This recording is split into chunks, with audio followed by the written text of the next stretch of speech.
Good evening, Simon here, Explosive Action, and I am back with the second part of my metal CD update for October.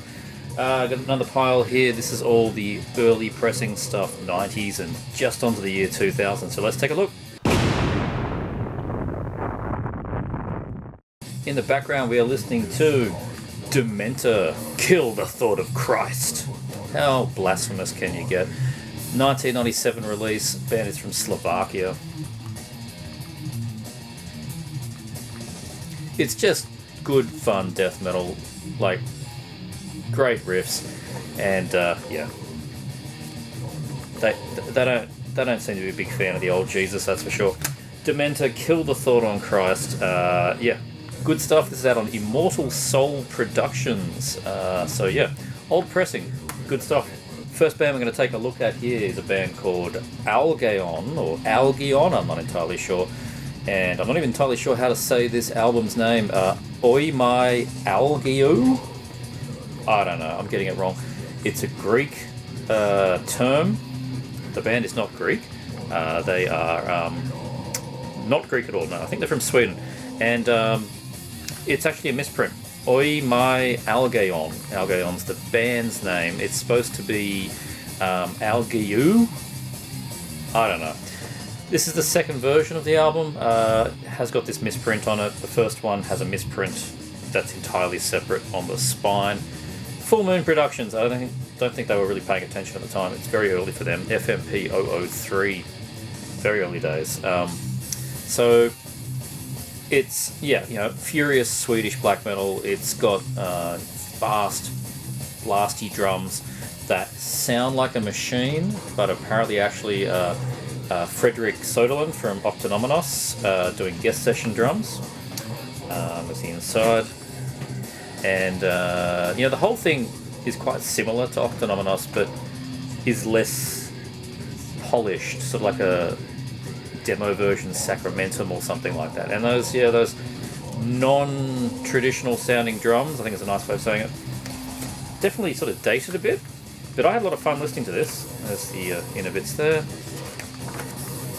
There's the band, all the credits and stuff, and the old Full Moon logo. So yeah, as I said, it's the second version of the original pressing. Not sure if there's been anything newer than this. There's a little bit of a Greek sound in it, even though it's not Greek black metal band. It's just got a little bit of that sound through it. I think it's the keyboards that make me think that, which Fredrik did as well. That's part of, you know, his musical repertoire, doing keyboards. Screechy vocals that remind me a lot of Dawn, so that was really appealing. Yeah, so anyway, that's Algeon with a misprinted title there of Oi mai Algeu. Whatever, good stuff. Next up we've got Sargoth, Lay Eden in Ashes. Just bask in that 1990s terribly embossed flamed logo there. The flames on the background here, it's like they've got Photoshop 1.0 and they're going to use every filter they can find. It's absolutely amazing. More Swedish black metal, more ravishing grimness. It's been recommended to me by Ben Brain Smasher. It's the only album by this band. And there you go, there's some more flames and stuff going on inside. This sounds like a missing album between Dark Funerals, Secret of Black Arts, and Vobiscum Satanas. You could just slot this in the middle, tell me it's a Dark Funeral album, and I won't disbelieve you. Absolutely, this is just, you know, it's Dark Funeral worship. It totally is. The end is there. More of that embossed logo. 5-minute long, sort of vicious attacks following that same Dark Funeral playbook. It's, when not blasting, it's got the, you know, the double kick, the mid-pace double kicks over the 4 minor chords, icy cold trem riff that Dark Funeral just do, you know, that and just repeat. Did you like my riff then? I'm sure you like my riff.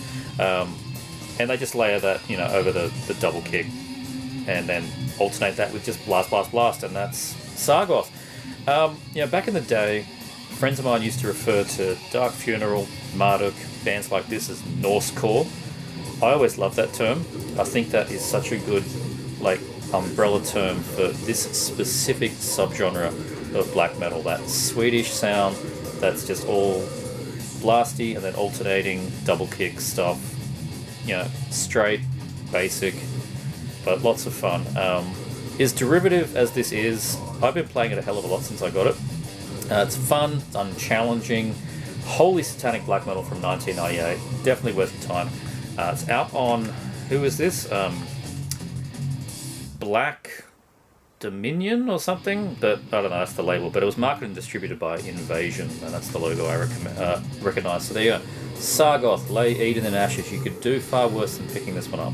Sensing a bit of a theme here, we got Cryptic Winds, Storms of the Black Millennium. Another one and done black metal band, this time from the US, coming out in 2001.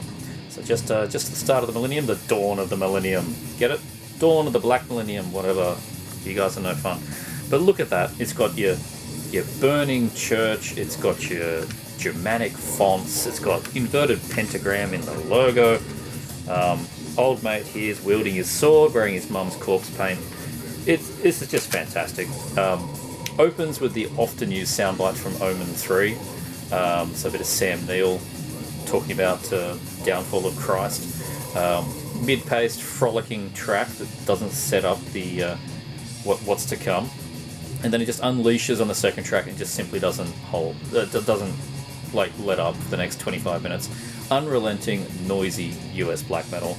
Lo-fi production. It's just all treble, it's all cymbals and crashing and piercing vocals like banshee stuff. Drums again sound like a machine. Apparently a real guy.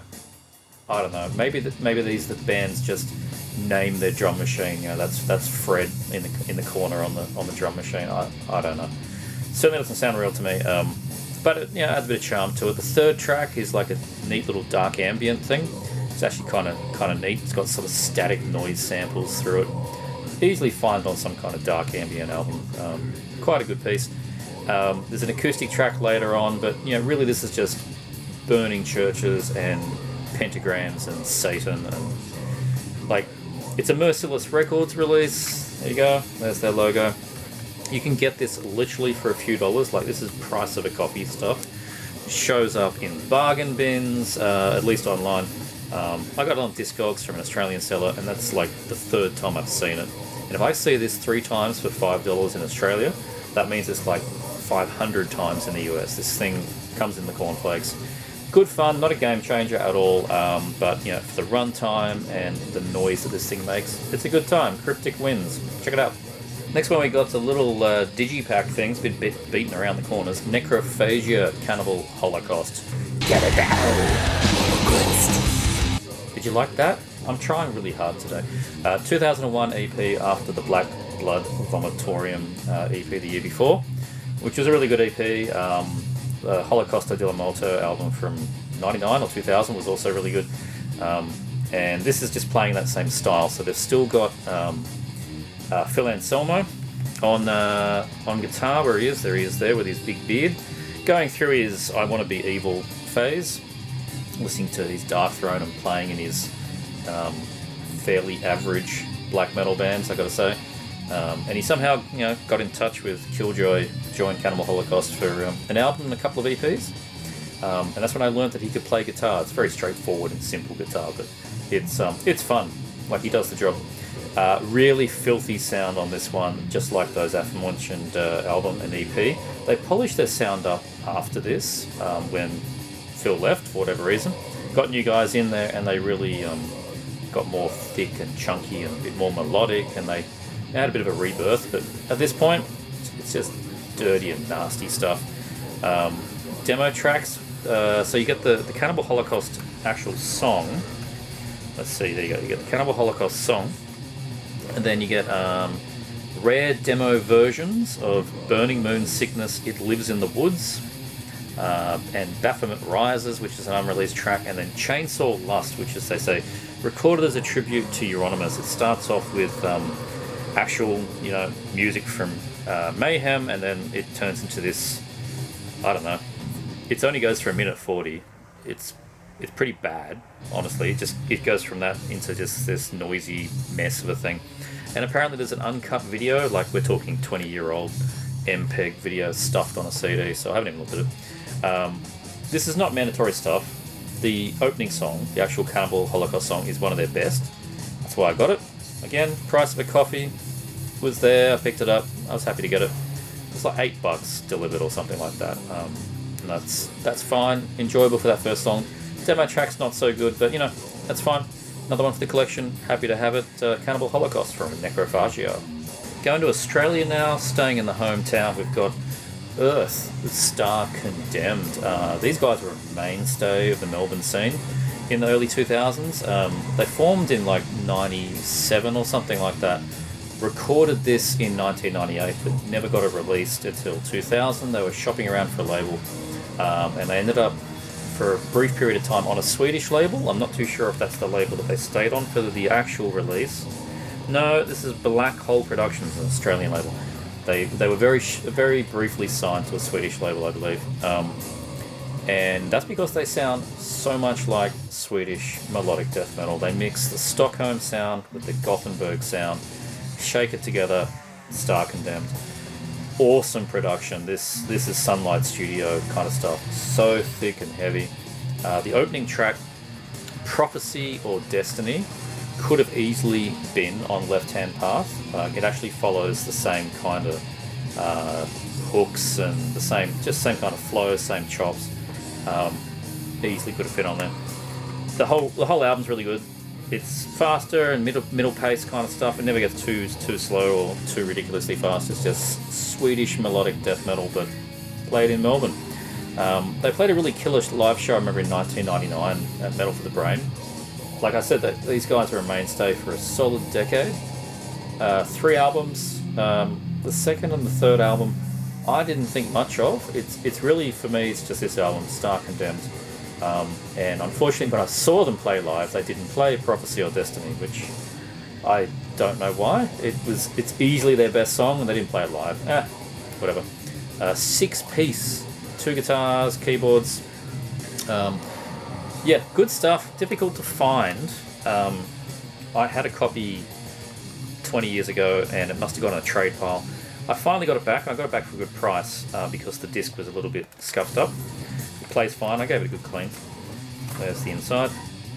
But yeah, if you were to try and find it again now, after my luck, it might be kind of difficult, particularly outside of Australia. It could be very difficult. Anyway, Star Condemned from Earth. If you like the Swedish death metal sound, which I'm sure you do, at least listen to it online. I think you'll be pleasantly surprised. Next one we've got is Conqueror with Stranded. Their debut EP from 1992. This band's from Denmark. Never reissued, as far as I can tell. I don't think so anyway. Really like the cover art of that. It's such a 1992 death metal album cover. Like, just that hand-painted stuff. It's so cool. Don't think this gets talked about too often. Conqueror, they've got some later work that gets talked about, and then they went kind of wacky. But this particular, well, they call it an EP, but it's nearly album length. It's a band that I didn't know outside of their song on Death is Just the Beginning, Volume 3. They did a song called Daybreak, which was a standout track on that compilation because it was very, very different to most of the other things on there. I liked the song, never looked into the band any further, but it turns out it was from this EP. Where's the track list? Not listed, but anyway. Oof, I just spotted the photos of the men there, and they're not wearing any shirts. How dare they? Aggressions are growing, it's easy to hate. What? Got some very strange, sort of gloomy descriptions underneath their names there, and there's the CD. What is this? Progress Red Label? Progress Red Labels. I mean, no wonder this thing's hard to find. Who knows what that label is? Never really heard of them before. What do they play? It's like it's very much that 1992 chugging death metal sound compared to something like Gorefest and Ill Disposed, also from Denmark. But also bands like Gutted and Mortar Skuld. Think all of that kind of realm. And yeah, this Conquer EP definitely fits into that. I'm just not too sure about the stuff after this. I'm going to listen to it, but I think they kind of jumped the shark pretty early. If you know any good Conqueror past this EP, do let me know if I should check anything out. I'd be curious. 6 tracks, 29 minutes. They call it an EP. It's longer than Rain in Blood. So what do I know? Stranded by Conqueror. Good stuff. Next up, we've got Edge of Sanity with Spectral Sorrows. Still with the old Tower Records price on it, $31.99. Now, I don't know. I don't think there was Tower Records in Australia, so is that a US sticker of a Euro import? So $31.99 US? I don't know. Bit of history here on that CD, just buy that price sticker. So yeah, third album by the band came out in 1993 on Black Mark. A lot of these Black Mark CDs are very hard to find now. I used to have most of the band's discography 20 years ago. Some reason I traded all of it away. I had definitely from Orthodox through to Crimson. I don't know. I don't think I quite got the band back then. 2000, 2001. Don't think I really gelled with them. Mistake on me. So now I've got to go pick them all up again. They're a real fans band. That's what I find. Like they've done 8 albums. 8 albums. They're hugely revered, but they don't get talked about in the same breath as Dismember and Entombed and that kind of stuff. I don't know why. Just they're so well thought of because of Dan Svano or Dan Svanya, however you say his name. But I don't know. They're not a band that people think about to put on that often. I don't think. Anyway, that's my opinion. Edge of Sanity. And they've been around since 1989. They only broke up in, I think it's sort of like 2012 or something like that. Anyway, fantastic artwork on there, presumably a Dan Seagrave, very good stuff. Big hitting drums, cracking snare, big grooves. It's Swedish. It's got some curious inclusions, shall we say, in the hour-long runtime. We get Blood of My Enemies, which is a Manowar cover. Yep. Clean vocals, they're not too bad. The song sounds more like Viking metal because of their approach to death metal. Playing a Manowar song kind of sounds like a big epic track, so it's not too bad. Kind of a bit like a Bathory Viking track. But then we have track 10, Sacrificed. I don't know what they were thinking. I know some people like it, but it's goth pop. It's Sisters of Mercy kind of stuff. I don't know why it's here. It's just sort of a drum machine beat and Dan singing, not much else. In between death metal songs, it is so out of place. I don't get it. Really ruins the flow. For me, this 13-track hour-long album, I would have scrubbed the Manowar cover and the Sisters of Mercy inspired track. Just would have chucked them, make it 50 minutes all up and call it a day. That would have improved it. But otherwise, the rest of it, really, really good stuff. Top quality. Edge of Sanity, Spectral Sorrows. Now I've got to get the rest of them. The last CD in this pile, another one from Sweden. There's been so much Swedish today. What can I say? They do good stuff. This is Furbol. I know, terrible name. Those Shredded Dreams by Furbol. Shortly lived, very poorly named Swedish band. From 91 to 95, they released 2 albums. This is the first one.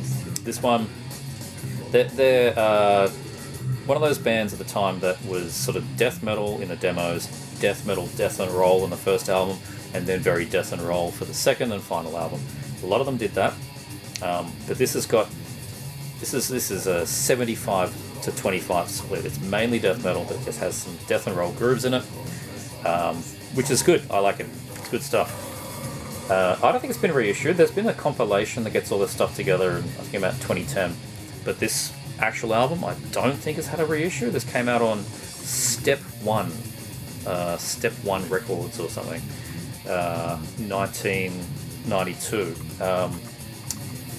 Starts with a spooky intro, kicks into a big chugging groove of a riff. Like, you can tell that the death and roll is there. Clandestine fans will find a lot to like in this one. It's also got a little bit of that pungent stench and Autopsy, just dialing it back, rough and ready kind of stuff. And Michael Lammett does lead guitars on the first couple of tracks, so you can hear him soaring away. It's good, really, really good. Officially, only got 2 members, but they had in Michael and there's another guy doing some guest music as well. There's the disc, there's the booklet, and considering the era, you'll pay a little bit for it, but not as much as some of the other stuff. I paid about $50 for it, Australian. which for an OG single pressing forgotten Swedish death metal CD is certainly fine with me. I can go to Utopia right now and pay $35 for a new release something, so $50 for this, happy days. Big HM2 sound, but it's just uglier than Dismember and all those other bands. So yeah, Furball. I would have liked to have been in the meeting when they decided that that was the band name, and then just slapped them all because it's not the band name. Those shredded dreams, they should have shredded the band name. And the last thing we're going to take a look at is a big old box set. I was super stoked to find this. This is the Death Is Just the Beginning #3 box set. I didn't know this was even a thing. Showed up on eBay. On Discogs, really cheap. Like incredibly cheap. I found it from a local Sydney store that just happened to have it on Discogs. Went, what the hell is that giant box set? Now, a bit of nostalgia for me. Let's open it up. The Death Is Just the Beginning compilation I had on this VHS. Back when this came out in 95. I think I got the tape in about 97 or so. I got it on a family holiday trip. I had my pocket money or whatever. And I saw this in a record shop in wherever the hell we were. Picked it up. Maybe 96, probably more like 96. And I was, for the very first time, I had then heard Gorefest, Amorphous, Benediction, Hypocrisy, Pungent Stench, Conqueror, we saw before, Dead World, which was an interesting track, Dismember, Sinister, Therion, at that sort of middle era where they're not quite pure death metal and they haven't gone goth opera, they're somewhere in the middle, Mortification, and more Gorefest. So this was a massive game changer for me, this tape. All the video clips from that time, the Hypocrisy track, I mean, Pleasure of Molestation, the video clip's just brilliant. There's the tape, there you go. Tape plays absolutely perfectly.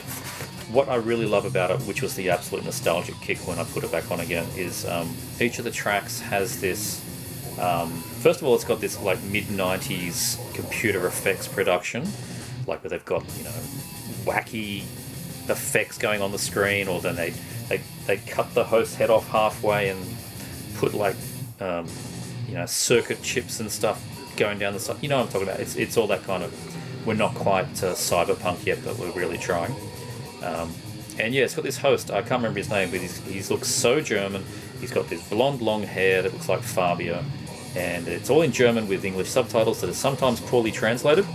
Obviously works at Nuclear Blast. And yeah, he just talks about the tracks and the bands, and it's really, really fun to watch it with him hosting. You can actually watch this whole thing on YouTube, but not with the host. The guys cut it out, just put the tracks. You need to watch it with the host. It's so good. As well as that, you get the CD. Now, I never had the CD. The CD is a double CD set, like that, which is really nice. And booklet, really good stuff. Perfect condition. And it's got 15 tracks there and 17 tracks on the other side. So Nuclear Blast and Relapse at the time, particularly in America, there was a relationship going on there. So the CD has your Benediction from Nuclear Blast, but then it has Amorphous, who are on Relapse, and it goes backwards and forwards. Brutality, Meshuggah, early stuff, Pyogenesis before they started to suck, Pungent Stench, Cataclysm, Dissection, Night's Blood. Really, really awesome compilation. The best one I think they did is Volume 3. Just banging stuff. And as well, you get as well, which I wouldn't mind hanging up if I had the room. I don't think the previous guy hung this up. You get a lovely poster. There we go. Really cool. Just has the artwork from the box and the CD. So yeah, I'm really stoked to get this. Like I said, all I had before was the tape. Had no idea there was such a ridiculous box set. And for the price I paid, which was not much, very happy to have it, and it fits in with all my record box sets. So there you go. Death Is Just the Beginning, Volume 3, Deluxe Edition. And that's what we've got today. That's the second part of the CD update. I hope you enjoyed. If you did, please like, subscribe, thumbs up, click this thing and that thing, whatever they may be. Thanks for watching.